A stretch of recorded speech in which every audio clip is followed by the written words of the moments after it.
On this week's episode of Marketing O'Clock. Attention merchants, you are now the product. Google will be giving you the reviews in the new shopping experience scorecard. Microsoft Advertising sits on a throne of lies and auto-applies. Auto-applied recommendations are coming to an account near you. And Facebook might finally have a way to sticker it to the man, TikTok. All on today's show. Welcome, you are listening to Marketing O'Clock. Just stay tuned. Digital marketing news, but let's get specific. Digital ads, SEO and analytics, social media and more. Pretty much everything that'll make your website perform. With new shows every Friday. We give you the news with sass and puns and definitely hot takes. Thank you for tuning in. You know what time it is. It's officially Marketing O'Clock. Settle in, sit back, keep it locked. Hey there, I'm Christine Zernheld. AKA Shop. I'm Jess Budd. And I'm Greg Finn. And it is officially Marketing O'Clock. Here on February 25th, 2022. Hello, everybody, and thank you for joining us for another episode. Jess, what's going on in your world? So, my son, he's 2.5, right? And I think we need to teach him how to flirt already because he was trying at the restaurant last night. We went out to eat. And I'm trying to figure out what this kid is doing over me. He's like up and down and up and down. And I turn around and there's a little girl at the table next to us. And he's playing like peekaboo. And she's smiling back. And she's probably like 5. So he's going after an older woman. And then all of a sudden, he just starts at the top of his lungs in this restaurant going, "Hi, girl." And then back up. "Hi, girl." And it went on for a while. It was kind of cute. And then he stopped, the evening went on, and we go to leave. And I thought it would be nice to say something to that table next to us to acknowledge the fact that this was going on. And I was just like, "Have a good night." And I got the most seething look from the father of this child. And he's already on the defensive of his daughter. And I think he knew it was coming because as we're walking out the door, Jack looks at me and goes, "I love that girl." Oh my God. I'm like, "You little dog." So yeah. That Hi, is girl really, is pickup line of 2022. It is the Bud way to just make friends wherever you go. So I'm just not surprised. He's trying to make more than that. I But love him. Is that how your husband, introduced himself to you? Just a little hi, girl? Yeah. It worked. Here I am. Okay, well, I had an interesting weekend. We usually in past years have tried to watch all the movies that are nominated for Best Picture. And it's usually there's a few duds, whatever. This year, we're a couple movies in. They just announced the nominees a couple weeks ago. We're really behind. I feel like we might not be able to do it. So there's this one called Coda. And I'm looking all over. I'm on Amazon Prime. And I have a friend who watches all of them too. But he lives in Baltimore, so we can't watch them together. So me and Eddie watch this whole movie, Coda, on Amazon Prime. And we finish it. And I'm like, "Oh, Jarrett, my friend, what did you think of this movie?" He's like, "I love it. It's a story about a deaf girl. What did you think of that character and how they cast a real deaf girl?" I'm like, "What are you talking about? You didn't see the movie with Patrick Stewart and Katie Holmes?"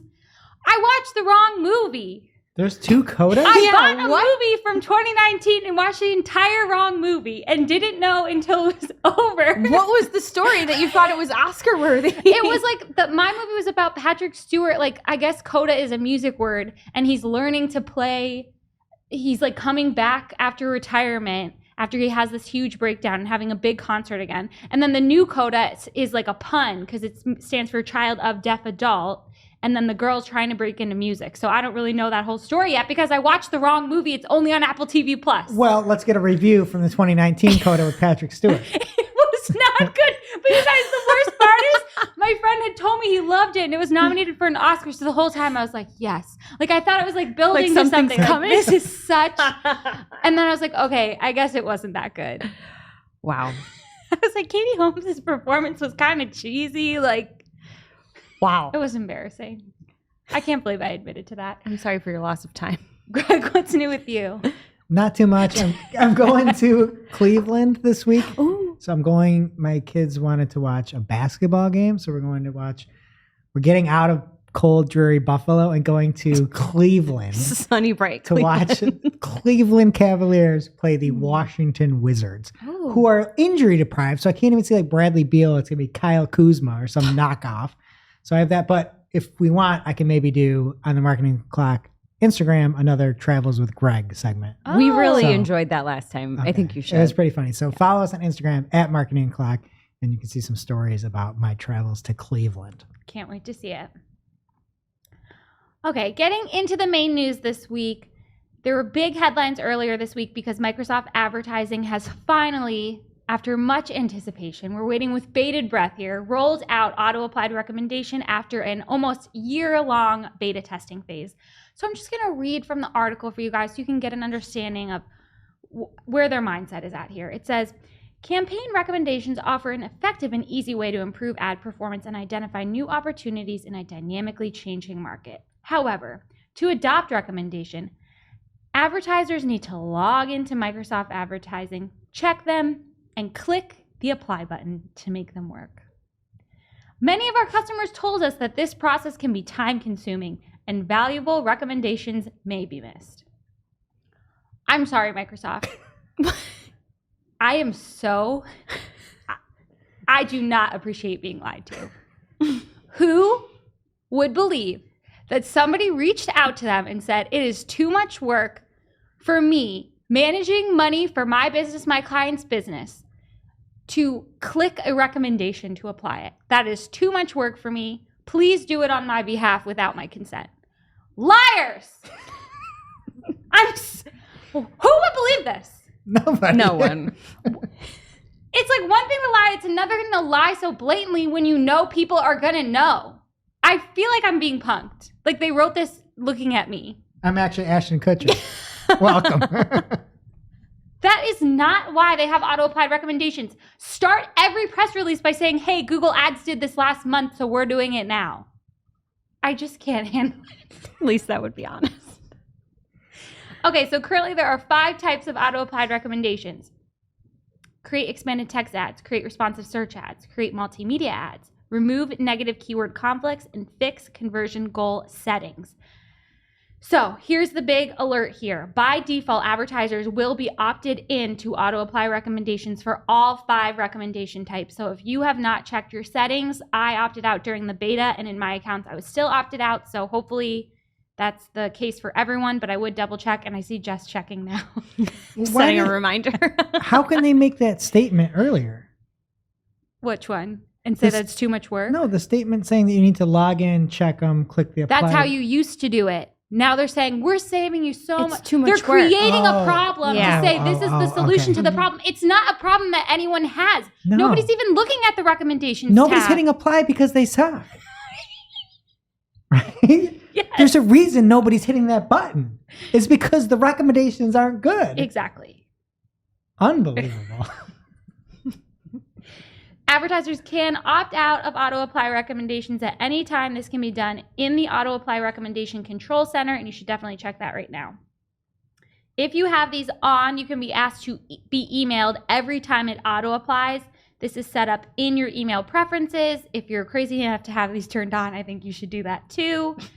Another quote here, advertisers will have 7 days after they receive the email to review the recommendations. After that, they will be automatically enabled. So they're going to warn you ahead of time, depending on your email preferences, before they go into place. Did you see at our local supermarket, Wegmans here? They started putting in sardines in with your order. They weren't selling enough. It's just too much work to So go they to that aisle. auto-applied it.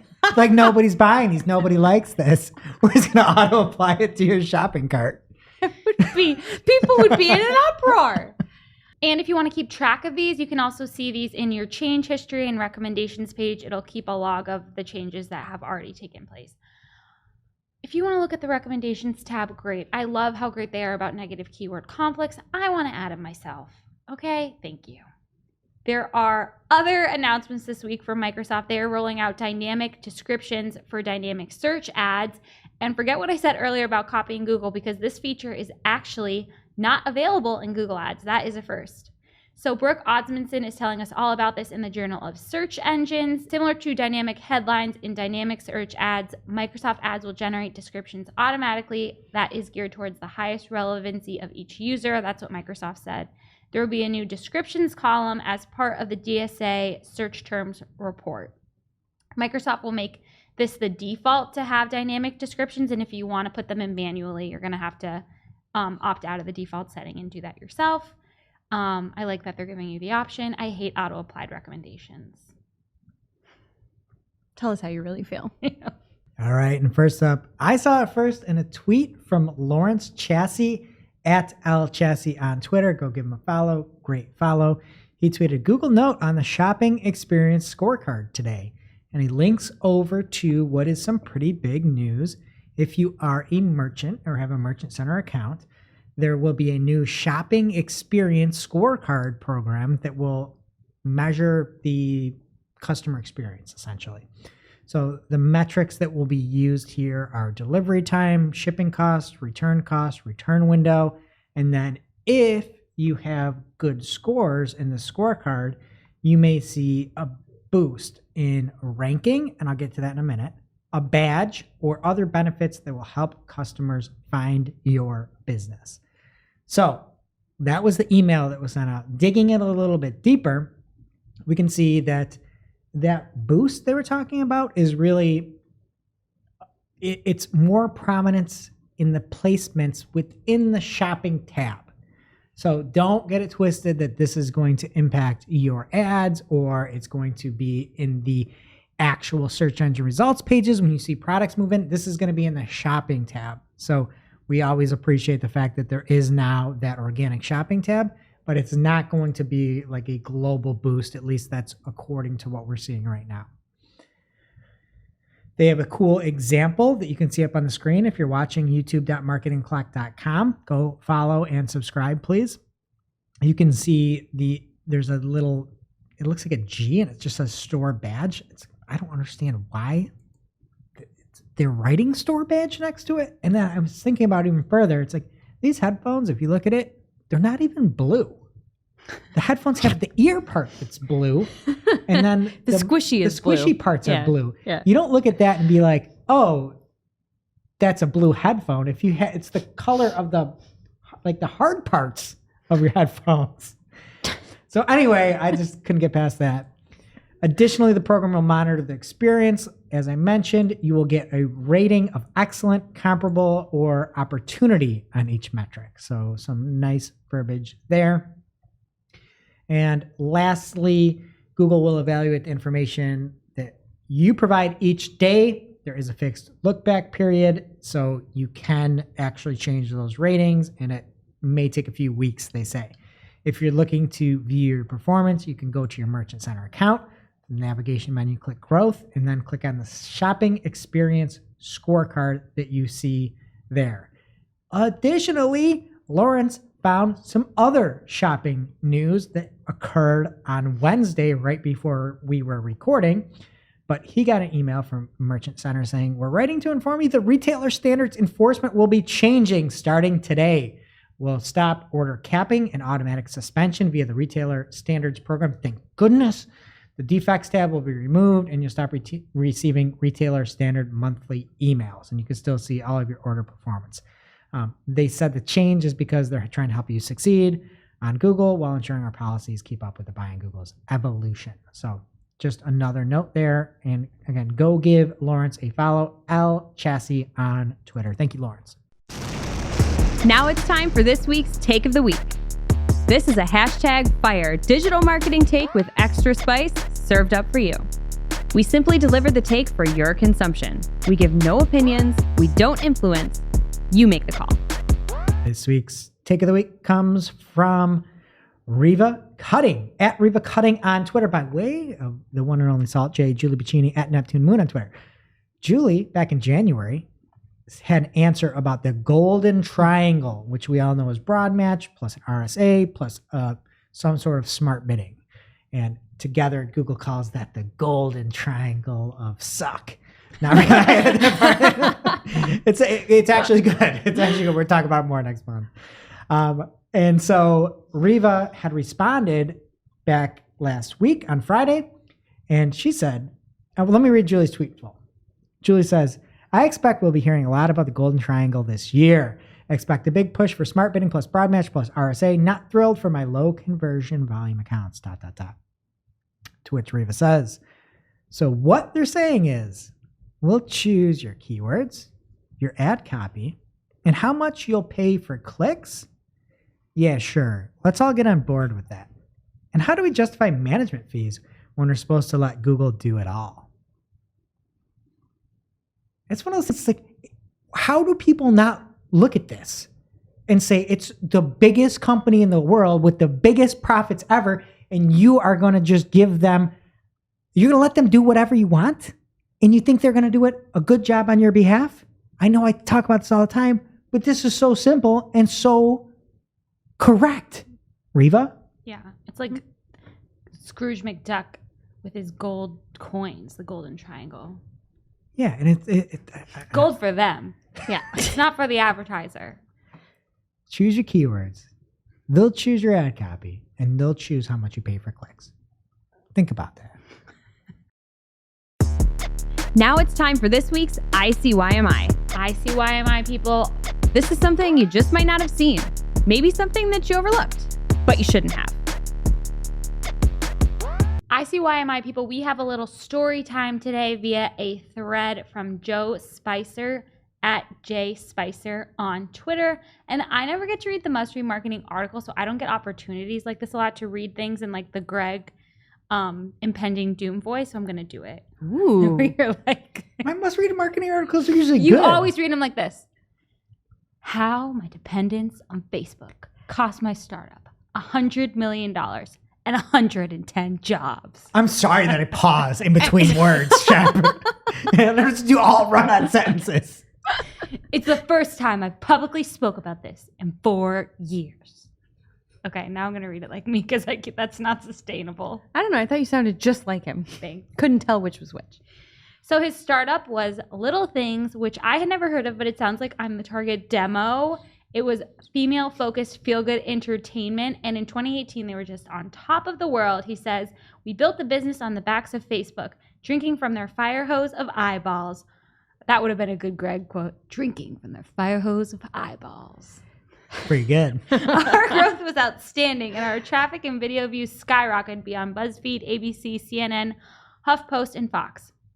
He says, we became masters at harnessing Facebook's algorithm, and they had original programming sets. It looked so legit in all of the images. I wish I could have watched some of the programming, but I didn't see it. I wasn't really on Facebook at the time.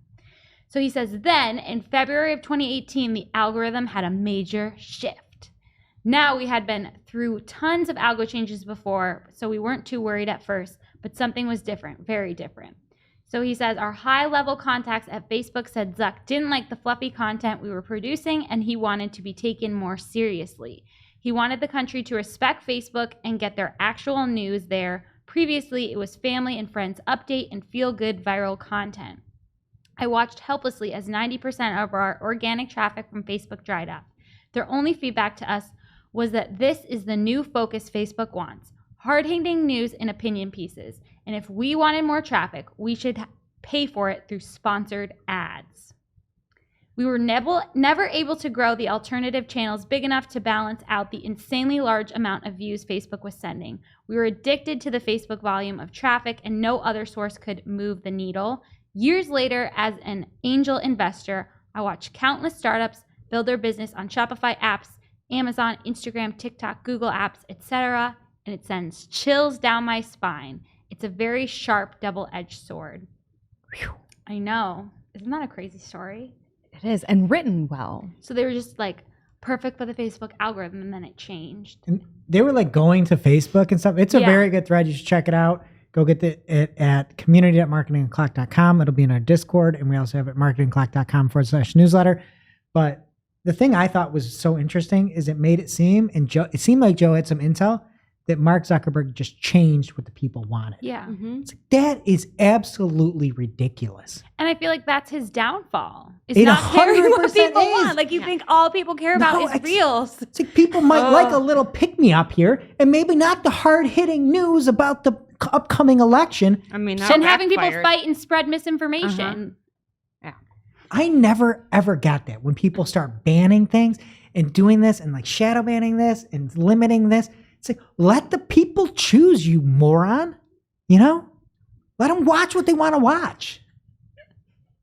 Anyway, Joe asks you to give him a follow at the end of this if you want more startup stories. And I think you should. He really needs our love, you know? This isn't fair. It's the little things. Now it's time for this week's Pew Pew Lightning Round. At this point in the show, we split up our content into 3 parts: paid, organic, and social. From GA_Benedetti on Twitter, he is asking our ads liaison, Jenny Marvin, one of everyone's biggest questions about Performance Max, if it's cannibalizing your traffic from other search campaigns. So he's asking if you have an exact match keyword, will PMax have higher or lower priority over close variants and misspellings? And Jenny responded and said, when a query exactly matches, including spell-corrected queries, an exact phrase or broad match keyword within a search campaign, that will be prioritized in serving over Performance Max. So, spell corrections, but not other close variants. Everyone got that? No, because for the record, a spelling correction is now, or they might have changed it, was a close variant. Yeah, but now they're calling spell corrections different. They're misspellings as a type of close variant. But the spell correction is when you search on Google and then it says, it like thinks you misspelled it and shows it spelled the right way. I agree. But like, it's just so confusing and insane.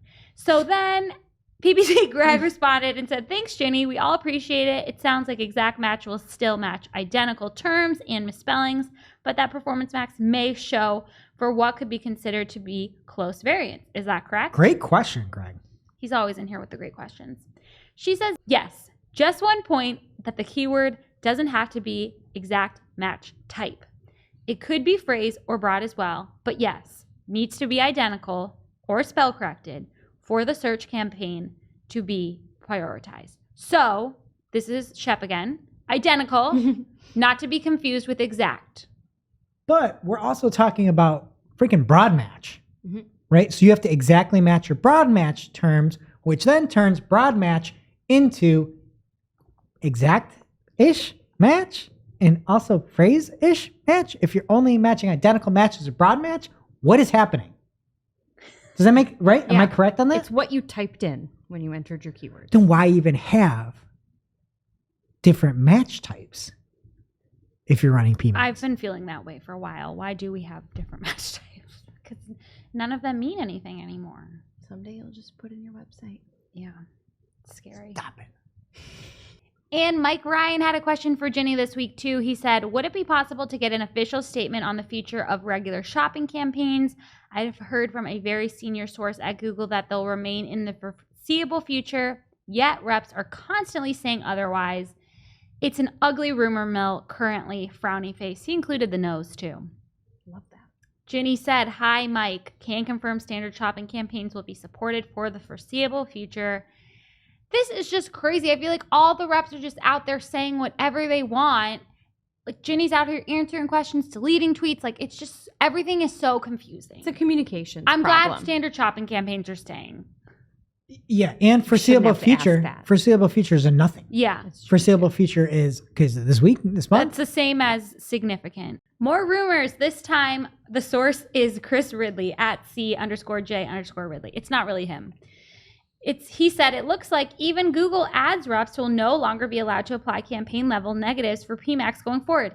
He has an email from his rep, screenshotted. He brought receipts like Monique, okay? About the negative keywords, we are not able to make changes on behalf of the agencies anymore. Sorry, I didn't know about that. We are seeing with my manager now how we can do it. That typo wasn't my fault or Chris's. So Sam Kesich and PPC Kirk both replied saying that their reps had applied negative keywords for them that day. So it's just all these reps, like nobody knows what's happening. And neither do we. And it's terrible. Can you imagine where we'd be without Twitter and all talking to each other? Probably a lot My better life. space, to be honest. And we have a Google Merchant Center update via Barry Schwartz for Search Engine Roundtable. You can use the short title attribute to briefly and clearly identify the product you're selling. The examples they give are things like yellow pants or blue headphones, but don't tell Greg that. And Google has a new help document on short titles if you need more information on them or best practices. So you've heard of ICYMI, but how about life hacks with PPC Greg? In discovery campaigns, by default, you can only see average CPN at the campaign level, but you can add it as a custom column At the ad group level, it looks really, really weird. You've got to look at his tweet. We'll have it in Discord. And you still cannot add it at the audience level. So that's a hack for you.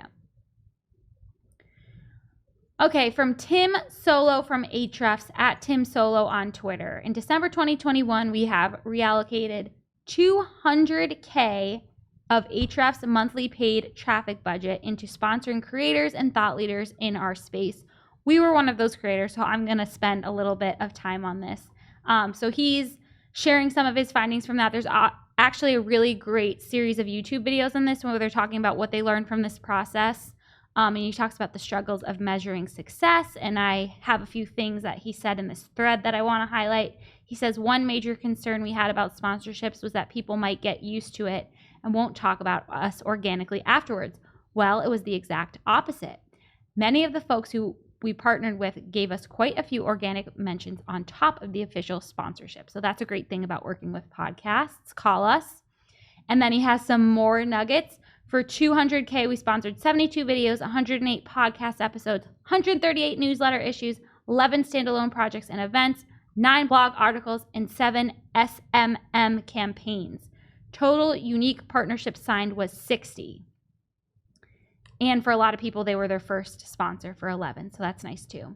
Average deal size was around $2,000 to $3,000. The cheapest podcast was $140 an episode. The cheapest email newsletter was $85 an email, and the most expensive deal for $20,000 was for annual sponsorship of a marketing community. So this is really cool how they're investing so much in some different channels and sharing all the findings with everyone. And I highly recommend everyone check out the YouTube videos and the thread. Thank you, Tim. And can I call out one other thing that Tim mentioned? I think this was a great leadership example where he called out, and we'll get to this in a minute. He says, our partnerships manager at DI_RY exchanged a total of 2,000 emails and has completed 42 Zoom calls, basically giving credit to his employee, Igor, who's the man. But I thought that was cool. You're like, hey, this person did this. Give them some kudos. Is we're going to get to somebody that didn't do that. Yeah. Here. And he also talked about how when they tried podcast ads in 2019, they didn't get a lot of signups from the landing page. So he didn't think it worked great. But then he was at a conference later and somebody came up to him and said, oh, Ahrefs, I heard about you on a podcast. So that it's not necessarily for like direct signups today, but it can work for the long haul. Okay, from Luke Chapman in our Discord community, he says, I'm sure many of you probably received the survey market research request from Facebook, not me. But in case you don't, hear some ideas they are looking at. This was very interesting. So some things in Facebook ads, they're asking what people thought about a potential brand kit. This would automatically apply your branding and ad creatives. I would just like to call out while I'm here, I think that Discord is the direct reason for Jess's eyesight getting so bad. Because all the screenshots are really small. I just watched her lean in. I wanted to read it. All right, Sheryl Sandberg. They're also working on dynamic copy. This would add key info like price and shipping as text overlays on your creative. They also asked what people thought about template galleries. That one is self-explanatory. Or influencer content. This would collect influencer content for you to choose for your ads, interactive ads, and a smart video editor. So it seems like they're working on a lot of cool things there. I hope if you got this survey, you answered with good answers and that they fix their ad platform, please. They did not ask about the slidey bar, by the way, that David Herman loves so much. Oh, they're all in on that thing. PPC Kirk is reminding us this week that there are 3 ways to measure conversions in Google Ads. There is the click-through, the view-through, and the engaged view. So just a quick ICYMI here. Engaged view are counted when the user watches at least 10 seconds of a skippable in-stream ad or watches the entire ad if it's shorter than 10 seconds and then converts within the engaged view conversion window. Well, with engaged view conversions, you can also capture the value of video assets from RDAs in your campaign performance. But if you want to see that, you have to be looking at all conversions in your reports. So I didn't know that. Thanks for sharing, PPC Kirk. Big update from BFF of the show. I forget what year, 2020? She's always BFF of the show. It doesn't expire. She was the first, right? No, Glenn was the first. Glenn was first. Oh. She was second. Sorry, but not in our hearts. 2020. It's a lifelong title. You don't need a year. LinkedIn is announcing a new UI update. It says they are refreshing their campaign manager. It will be rolled out gradually. She's looking forward to seeing the new UI. So LinkedIn announcing a new UI is like, for Andrea, like Taylor Swift announcing a new album for me. I just feel like she waits all the time for this, you know? I have it already, and I hope she's not waiting like super Oh, excitedly. man. Really? Yeah. Okay. Well, the one part I liked was the plan part, because I have been working on like strategy and targeting for a client this week, and I hate that I have to like set up a dummy campaign to see all the audiences. So I was hoping that would be better, but it sounds like it's not. I guess that's fair. I just was really turned off by the advertise with the megaphone because it just screams Facebook, and I'm just frustrated by it. Oh, that is not a reason to not like it, Joe. And the rest of the experience is kind of the same. So that is it for paid. What's happening in organic? All right. And first up in the organic section this week, the Google Page Experience Update is coming out for desktop. It is rolling out and will be fully rolled out by the end of March 2022. Barry Schwartz has all the details over on the land of search engines. And he goes on to talk about the fact that it's coming out over the next several weeks. Again, I mentioned before, end of March 2022, it will be fully rolled out. Okay, so what do?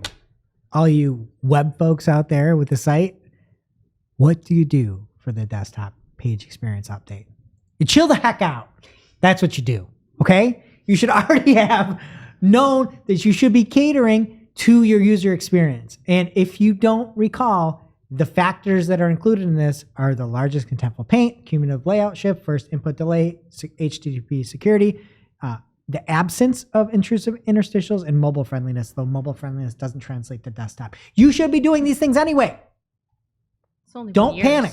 Don't take things off your site, but you should always be working to make your site better for your users. Sometimes that may lower your largest contentful paint, but if people want something else, do whatever the people want. Okay?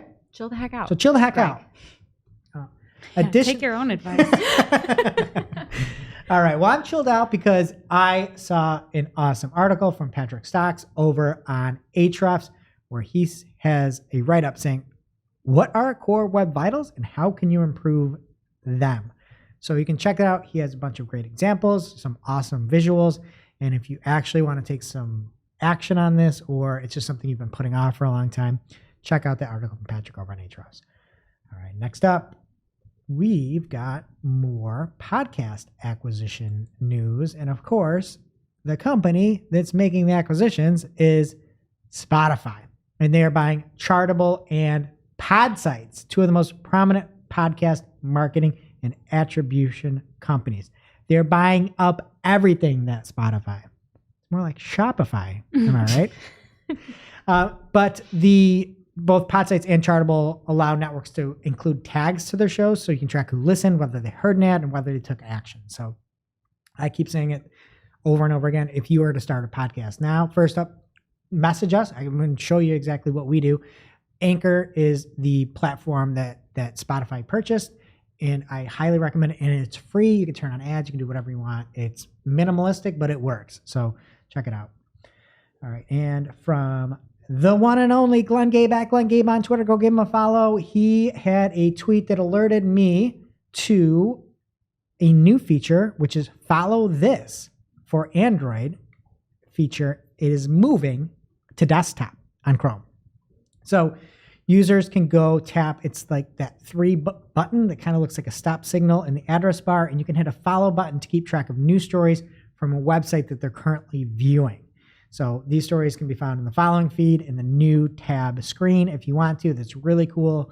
And I thought there was some other good dialogue with Glenn's tweet from John Henshaw at Henshaw on Twitter. He says, interesting. Follow is a new subscribe, since subscribe denotes payment. Apple did the same thing with podcasts. So I think that's interesting. And if you're a marketer out there, you've got a web frontiers person, whatever the right nomenclature is for it, maybe consider follow versus subscribe. Everybody's doing it, kids. All right, next up from at Wissy_analytics on Twitter, he found an important release in Google Data Studio. Sarah and Olive here have been nerding out over it, but it's a new data blending engine, and you can join you have different join types essentially. So you can use inner, outer, right, cross join types to join everything together, and the legacy left join is still there. It's all too much for me, but they love it. Do you know what this is? No, the graphic really helps explain it though, but only so much. Okay, well, you can join me then in our incompetence. All right, and we'll keep it here with Glenn Gabe. He is quoting a tweet from Barry Schwartz where Barry said that Google has once again said that there is no EAT score, but the EAT is important and indirectly in the search ranking algorithm, to which Glenn quote tweeted and said, as John said in the video, and I think I covered my tweet yesterday, quote, if we, Google, think it's something important, then I would assume that people working on the search quality side also work to understand it in a more algorithmic way. Whoa. So that's from John by way of Glenn from a tweet from Barry. So, all right. Okay, and there is new Q&A and maps as found by Allie Marginson at SEO Allie on Twitter. She says her team is spotting in the maps and it's looking fresh. The weird question about donuts is what she found, about people liking a donut party wanting to marry it. Check it out over on YouTube.marketing clock if you want to see. But she says, for a business without any Q&A, there's often a prompt to ask a question in the statement. Questions are often answered by the community within 20 minutes. Where do you think this estimate comes from? So you'll start seeing more and more in maps. And what that means is you should focus more and more on whatever Google's calling it, your business profile. So make sure you're answering questions and Googling your business. Googling your business. There you go. My business. All right. And this May, YouTube, for the first time, will air its annual brand cast during the traditional TV upfronts, according to TubeFilter, instead of during the Interactive Advertising Bureau's digital-focused New Fronts. So Nerds. they are not going to be absent from the New Fronts. They're actually going to be the main presenting sponsor, the first ever principal sponsor. Oh my God, you're sponsoring the upfronts. The first principal sponsor of the New Fronts, but they're going to the upfronts to try to take away TV ad dollars. Okay, but just the fact that you're sponsoring like an advertising event. Well, the New Pretty Fronts are meta. digital only. I know, but it's like an advertising event. Right. Yeah, that's Right. what they're going. They're trying to take all the TV budget. It's got to be so expensive to be advertising an advertising event. I agree. And then imagine their pitch. It's like, oh, you've got this great content for the TV already. You know where this will look fantastic? Shorts, #shorts. Now you're short. Also, by way of Glenn Gabe, again, just go follow him. He tweeted an article from Wired, and the name of the article is just this. Is Firefox okay? I read the article. They're not okay. Oh. They're doing really bad. And from the article, they said in the end of 2008, Firefox was flying high. They had 20% of the browser market. As of right now, they are down to 4% of that market. And on mobile, they're a measly 0.5%. And over the past year, they went down an entire percent. And you can see, I think Google was the largest revenue source, and that's going to change, I believe, in 2023. So it'll be interesting space to watch what happens with Firefox. Also, YouTube earnings will no longer appear alongside AdSense earnings. It'll be broken out. There was also an issue with AdSense reporting, so don't freak out if you saw some changes there. It seems like it's a known issue. And lastly, from Neil Mohan, YouTube creators streaming live will now have a ring around the channel avatar, and clicking on the avatar will take you directly to the live stream. It looks pretty cool. It says It's live. like Instagram. And it says tap to watch live. It's exactly like Instagram, but red. So you can see that red ring around the avatar. When you click it, you go right to the video to watch it play out live. Play out. To play out. And that's it for organic news today. Whatever it is. It isn't right on the teleprompter. I can't read it. There's no words here. To play us out? To play us out. What does that mean? I don't know what it means to play us out. What does that mean? To end the show? I don't know. Go. That's tomorrow. And that's it for us today. And we'll leave you with, I can't do it. We'll do it live. Hack it. We'll do it live. I'll write it and we'll do it live. Hacking things sucks. That's tomorrow. And that's it for us today. I'm Greg O'Reilly. Thanks again for watching the organic section. We'll leave you here with Neil and a feature off his YouTube platform. Take it away. God. Do you have that memorized? It's a deep cut. It was funny. That was not, well, I don't know how deep. It's from Bill O'Reilly's Freak Out. If you don't know, go watch it. Pause this. Bill O'Reilly freaks out. Well, that stings.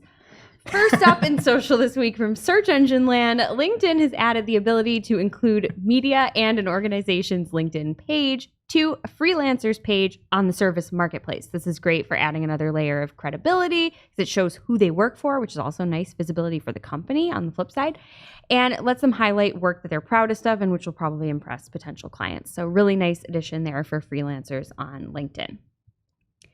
Next up, Twitter has added the ability to pin DMs to the top of a user's inbox to, as they put it, keep your fave DM convos easily accessible.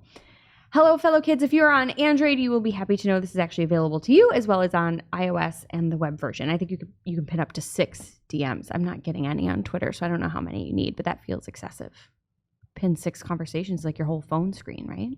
You don't talk to people on Twitter. I talk to a That's lot what of I'm people on saying. Twitter. I have 4 siblings and a husband and a baby, so Y'all You're are on DMing your on 4 Twitter? siblings are on Twitter? And your baby? I know she's on I'm TikTok. just saying maybe they are. You don't know. I saw some of your daughter's DMs. There's one kid in there that just kept going, "Hey girl." Who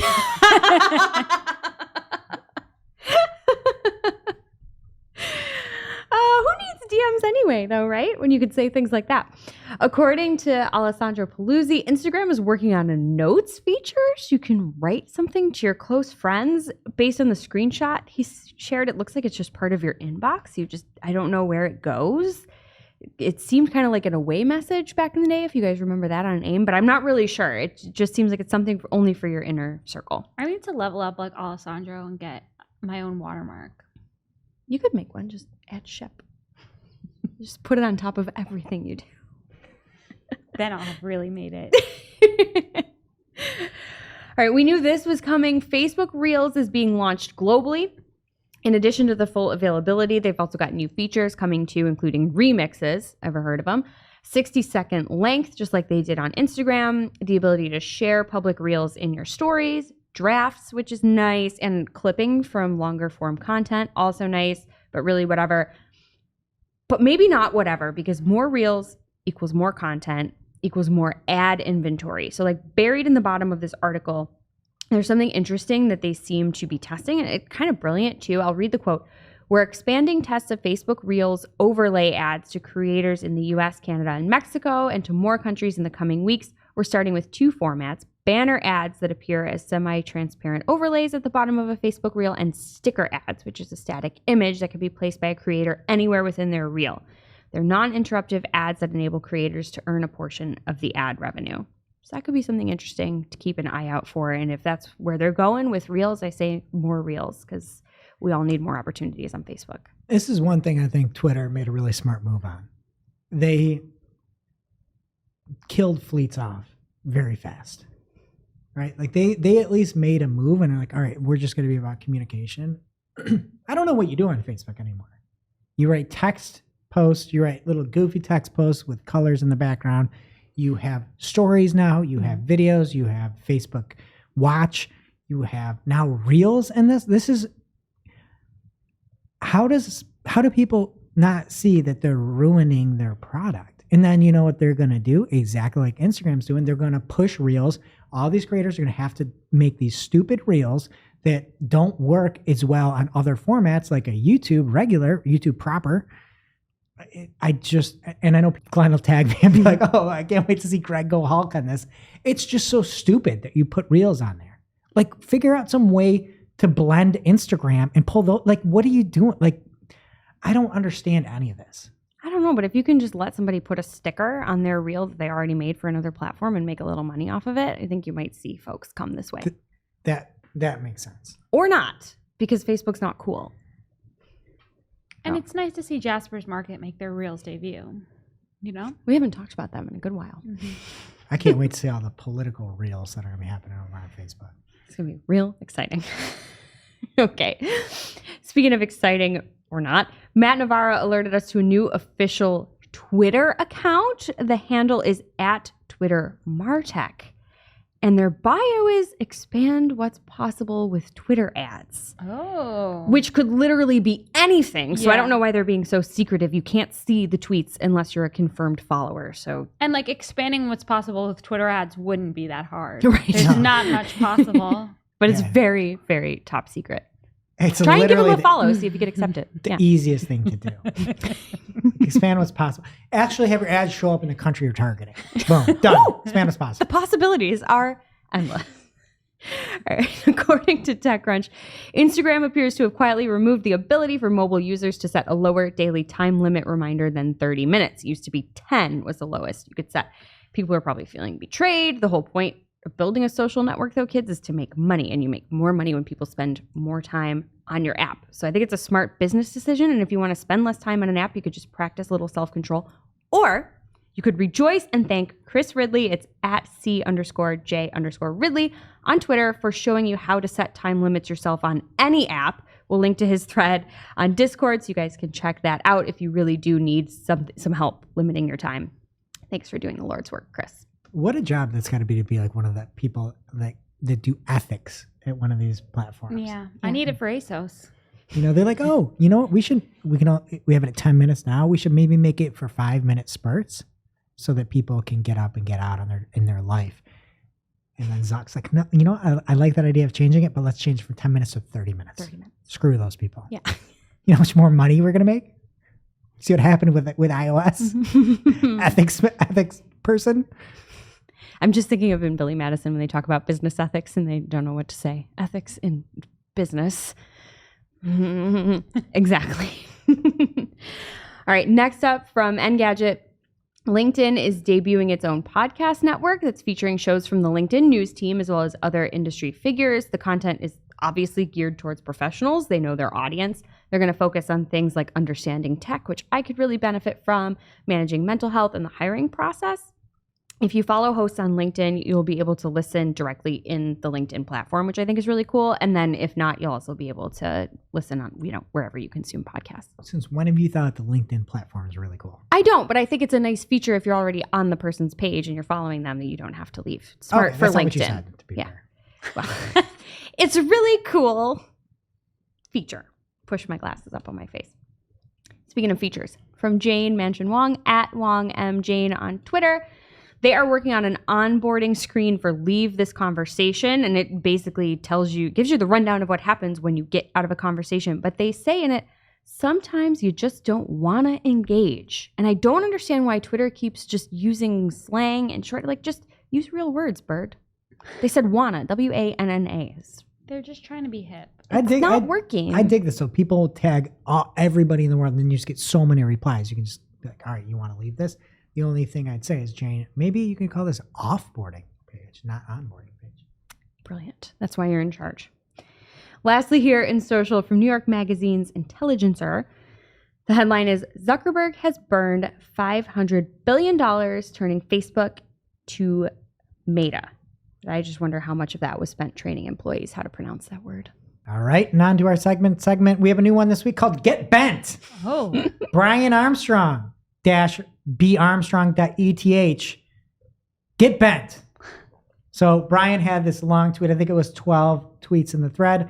I'm going to go through the first 6, and then I'm going to give you a response. So Brian says, and he is the CEO and founder of Coinbase. You may have seen, if you are an American football fan here, the QR code that was his company's ad. He goes on to say, some folks asked for details on how our Super Bowl ad came to be. Here is the quick backstory, ... We bought it not knowing what we should do. Initially, an outside agency pitched us a bunch of standard Super Bowl ad ideas. I didn't like any of them. Standard Super Bowl ads tend to be gimmicky, celebrity cameo driven, going for a laugh, etc. Side note, it never made sense to me why I should like a product because a famous person got paid to say that I like it. So we went back and brainstormed, came up with a bunch of other wild ideas. Some of these we will do down the road, but didn't have enough time to produce. Think Apple 1984, some cryptic native stuff, etc. We were running short of time, a few weeks. And one of the original ideas we had included putting a QR code at the end. This was partially inspired by Reddit's superb owl commercial at a previous Super Bowl. The key insight was if you can only flash something on screen for a moment, people will Google it later. How do we get them from TV to phone to convert? So then Kristen Cavello, who works at the Martin Agency, I believe she's the CEO of the Martin Agency, responded, right? And so some of Brian's tweets, the one she responded to specifically, had 300 likes. She responds and says, "It was actually inspired by presentations our agency showed your team on August 18th, quote, pages 19 through 24, quote, end quote, and on 10/7, quote, pages 11 through 18, end quote, with ad concepts for the Super Bowl with floating QR codes on a blank screen." And Kristen had 12,000 likes for that. Amazing. So she ratioed the heck out of Brian. Oh my God. So he went on to say, we didn't have an ad agency. We're so cool. And allegedly may have borrowed the concepts from somebody that did a spec concept for him. So then Brian, about 12 hours later, responded to his initial thread and said, "Although we didn't work with a traditional ad agency, I'd be remiss not to mention the creative firm we worked with who actually created the ad, commissioned the song, got the clearances, et cetera, et cetera. Honestly, felt like we were all one team, so I didn't fully realize it. Thank you." But that wasn't her agency. It was a different agency, it appears. One of the concepts may have come from Kristen's agency. And Brian says, "We'd be remiss not to mention the creative firm." Never mentions the creative firm. Of course not. What a piece of shit. He's a liar like Microsoft advertising in our first story. So I couldn't believe this. You're like remiss not to talk about this agency. You don't talk about it. And you make it seem like it's all your thing. And you make it like this thought leadership. Like, oh, we don't need ad agencies. And you do. And then you go back and correct it. But you correct it incorrectly. And then you say remiss not to talk about them. And then you don't talk about them. I had Coinbase stock, unfortunately. I sold it. I don't want. You were so I'm moved. not put my money behind such a loser. This isn't Tim Solo calling out Igor, being like, he did a great job. He did this much stuff. He did this. This is a guy lying to make himself look super sweet, and then can't even admit when you're wrong about something. And Joe Glover at Joseph Glover on Twitter, I thought this came right after. Slack was down. Slack wasn't working. There's a huge problem. Slack put out a post on LinkedIn and said, "Things we've learned on 2/22/22. Tuesdays can go two ways. 2 deep breaths can make a situation more manageable. 2 heads are better than 1. And we're twice as grateful for your patience during today's disruption. No 2 ways about it." And Joe said, "When things go wrong, be honest, be open, be human. When things go right, be honest, be open, be human." Brian did none of that. And then tried to go back at it and had this crazy way. He's trying to make himself seem so sweet. He So made it worse. hack Coinbase. Okay, in our next segment, Greg names these. I guess the segment's called Friend of the Pod. This is an article called How to Tap into the Power of SEO Community for Greater Success, and it is on SEO Chatter, and it is by friend of the pod, Hillary Quinn.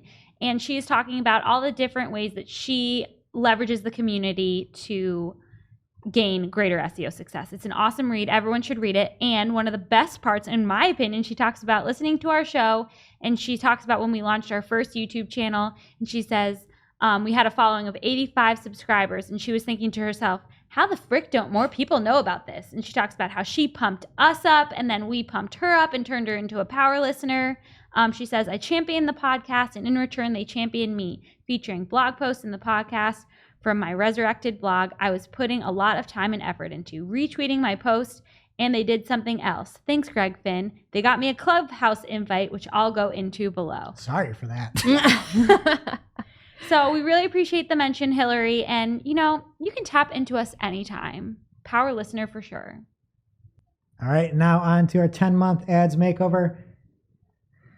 I think that Jill Saskin-Gales had covered this at one point, but if you are running Performance Max, and we're trying to get everybody to test Performance Max if you have video assets and search campaigns, you can see the landing page and some location data in Google Analytics if you put a segment on that traffic. So you need to either put a specific term like PMAX in your campaign name.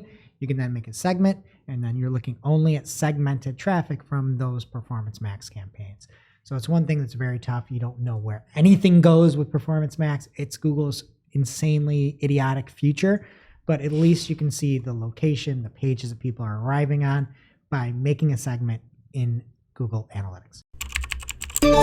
And that brings us to our real life segment, straight out of our accounts and into your ear holes. It's time for Working Hard or Hardly Working, where we talk about what's going on in our IRL work, good, bad, or otherwise. There was all this drama last week with a bunch of people's Google ads being disapproved because of a government documents and official services policy. I was one of those people. It lasted about a day. I'm rolling my eyes, whatever. When I looked at my reports to see all my disapproved ads, I had already appealed the decision, but it's really annoying that you have to hover over it to see that the appeal is already in progress. Like, I wish they would change the status in that column to like appeal in progress, because I just, for my peace of mind, want to see it right there that I've already done it and I don't need to do it again. So, that would be nice. Thank you. Well, on HR side, I'd say in 2021 has been one of the more difficult times we've seen to try to find talent. And we still are in person in Buffalo. It's changed. It seems like it's changed. It seems like the tides are turning. So if you had some HR and hiring problems, we've seen a lot of talent. Maybe it's just the new year and, many people are a little bit more comfortable moving on from Bruno 19. But it seems like there's a lot more people out there than there ever were before. So, might be a good time to check again if you're looking to add to your team. And for me this week, we use mockups a lot for creating sitemaps when we're building websites, and we love it, right? But we're also a big fan of using whatever tools our clients are already using. So we used Figma this week to create a sitemap. I know a lot of people use it for more complex design stuff, but it can do simple things too, and it worked really well. So if you're using that, or if you're not, maybe check it out. You have infinite space. And now for this week's Cool Tool.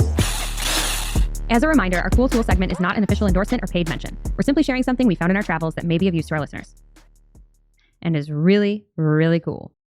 This week's Cool Tool is a set of, jeepers, new features. Oh my God. In Google Docs. Desist. So the first new Google Docs feature they're calling summaries. It provides a brief overview of the main points in the document so you can quickly parse that information and prioritize where to focus. It uses built-in intelligence to suggest a summary for you. So maybe check that. You can edit a summary manually, which is nice. Google is also rolling out a pageless format for docs, which removes the constraints of like a standard 8.5 by 11 for any content that requires longer or wider space. They've got some other cool features as well: email draft templates, Google Map previews in your docs, and more. These features are rolling out already and will be generally available, but you can get more details from their official announcement, and we'll have the link to that in our newsletter as well as on Discord, so pick your poison and check it out. Now it's time for our must-read marketing article of the week, an article so advanced, so in-depth, so detailed that we simply cannot cover it in its entirety on today's show. And this week's must-read marketing article of the week comes from 2019 BFF of the show, Glenn Gabe, over on G Squared Interactive, gsqi.com. He's got a post near and dear to our show title. It's called Favicon. 5 reasons why your favicon disappeared from the Google search results with case studies. Glenn breaks down exactly what to do if your favicon goes away. Talks about all the different scenarios, like maybe it's being blocked in robots.txt, and he's just got a ton of case studies. So if you're missing favicons, or if you know somebody that has lost their favicons, don't worry, don't fret. Head on over to GSQI and give Glenn a follow on Twitter at GlennGabe. Thank you, Glenn.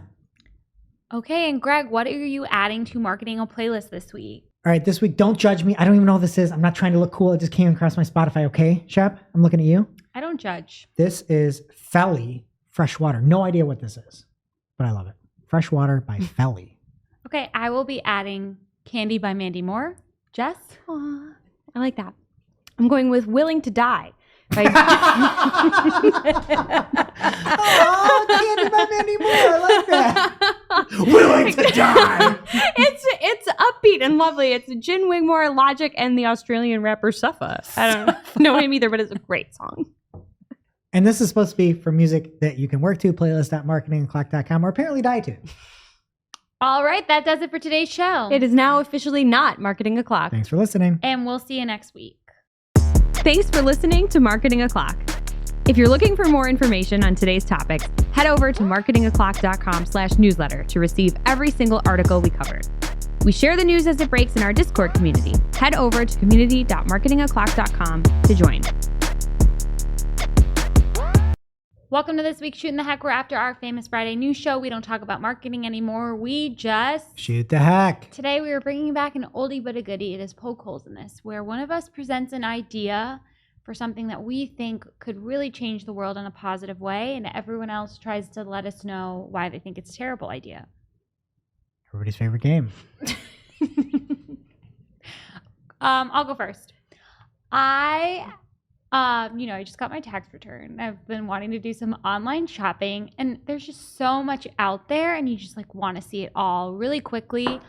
I think there should be a setting on ASOS.com that will automatically scroll through the shopping pages for you, and then you can just press when you see something you like. So never press. I would press like 1 in 100 outfits. You want like an auto scroll on a website? Yes, That's your brilliant change the I've world told you idea. I've had wrist fatigue. Why don't you just use the little mouse ball? You could just use the mouse ball like a little joystick, and you're I'm done. on my phone. This is for the phone. You need to get a phone mouse. That's an idea, a phone mouse. That actually is a good idea.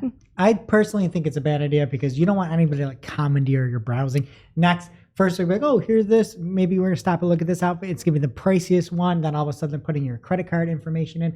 You don't want the auto. It's too much. Plus Okay. it's ASOS. You look like a space person. Okay. Do you have anything better, Jess? I do. And I have a name for it also. Okay. So this is an official product pitch. I want alcoholic gum. So you chew gum. Of course you do. It's called buzzable gum. Do you eat the gum? How does it work? You chew it. It's like a gusher. Why? But it's chewing gum, which releases the alcohol. I don't know how it works. We're going to get scientists So this involved. could be similar to like the alcoholic chicken that they make. Yeah, no, What? you got to drink it. Well, you put the alcohol in it somehow. Why? This is ridiculous. I don't even understand. Why don't you want to drink it? Are you what are you doing with your hands that you can't hold a drink? Are you driving? Well, no, that's not legal. But no, like sometimes you've got other things in your hands, like a child. Okay. This is a ridiculous idea. This is a ridiculous idea. If you can't make it a gusher, it's not going to work. A gusher would be great. I've been there, but Yeah. you got to just get creative. It's part of being a mom, you know? Also, like sometimes I chew gum and drink at the same time and it's conflicting flavors. So just like give me the tequila gum. Yeah, and then you can't eat. You're on an empty stomach. It's a terrible idea, Jess. Okay, let's workshop Canceled. this idea. I got a good idea. You make gum that complements a specific type of drink. So you're like, oh, Jack and Coke, this pine flavored gum goes great with it. Then you can mix it in and be like, oh, we're going to get more pine flavor out of it. That's how you get like a mojito. You have the mint in your mouth. Perfect. Okay. Buzzable gum.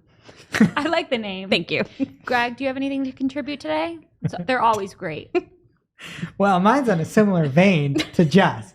I was thinking one night that a lot of people, when they partake in drug activity and that they get high, they're like, who likes incense sticks and who likes all these different things, right? What does that have to do with getting high? But I'm like, I think people like that when they've partaken in some sort of drug and they're high. Enhances the vibe. Yeah. So what if you combine the candle with said drug? Let's say it's some type of legal weed, right? We're in New York. And you make the candle smell good, and it has the Smells so terrible. But you This make is this- an offensive idea. It's like an oil or some of the vape stuff that those little kids have. It would smell. There's no way. There's no way. Wait, so everyone in the room is just breathing in the candle together like Oh, yeah. Yeah. no. It's a collaborative community. That is appalling. What if someone's kid walks in the room? It's a good point.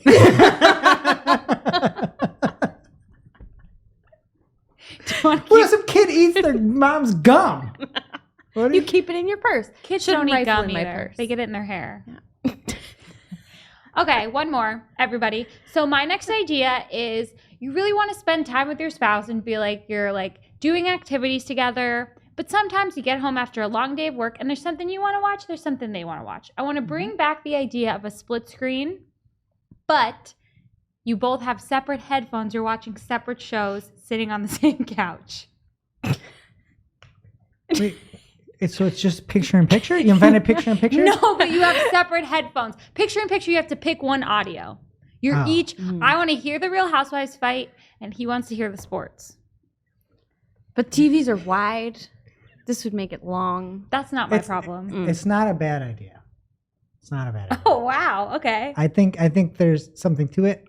I just think the biggest thing is you don't want on-ear apparatus. You want to make it seem like you don't have anything. So so it's like you you're want the kind of connection. together. Yeah. Yeah, so you're kind of together, but kind of not. Or maybe you have one Only ear. your outside it's like ear. a little bud in there. You and guys it's just like yeah, you have the outside ear. share I a like pair? this idea. It's a Yeah. good Yeah. idea. Okay. No this holds is barred. just in time for Valentine's Day. Okay. Jess, do you have another one? Yeah, I have another idea. Soap on tap. You should have a giant keg of soap under your kitchen sink, and you would never run out of soap. How is that different from a soap dispenser? What is Because happening? those in are your only house? filled like this large. How is it different from a soap dispenser like at a restaurant? I don't know. But you have it in your house. That's the difference. Jess. Yes. Under your sink, that is the number one spot that little ones go. They're going to have a mouthful of soap. They can't get into a keg. You were just A all metal over there with the keg. parenting today. I really appreciate the fact that you found a solution to a problem nobody's ever faced. I hate refilling the soap. I just want a larger canister, and I want it underneath. I don't want to have to take out my jug and fill up Maybe my stop other using so much thing. soap, you dirty bird. Or you're Washing your hands is a clean thing to do. just keep replacing it. Stop filling it with your fancy canister. Who are you, Martha Stewart? Well, I have one of those little automatic ones, which is quite nice, but then you got to fill it like every 2 weeks. That's a lot. Okay. Just want a larger vessel, I really. think this is all a I'm problem that only asking you for. have. So I hope it happens for you. Greg, what's your last one? All right, going off of what Shep had, I like that idea of the making better browsing.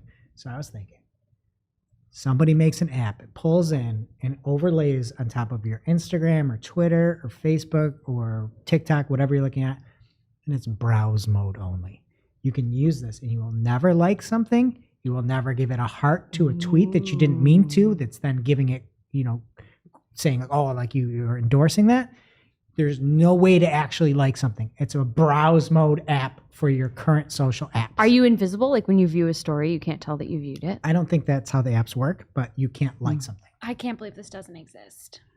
It would save a lot of heartache Mm-hmm. Right. and a lot of drama. And I feel like people sometimes don't use these apps because they're like, well, I don't want to see some, I don't know. Or if it was a really easy toggle at the top and you're like, ooh, looking at my ex-boyfriend's Instagram, scroll all the way back. Browse mode. only. Mm-hmm. I can't argue with that. But I might have if you had poked holes in my idea. No holes to be poked? None. It's All a great right. idea. Okay, so call us for the next $1 million idea and we'll see you next week. Did you seriously make it all the way through that episode of Marketing O'Clock? Good for you. If you're looking for more content, there is a lot more where that came from. So click to watch our latest episode with plenty of digital marketing news and hot takes. Also, please subscribe to our show and like this episode because my job depends on it.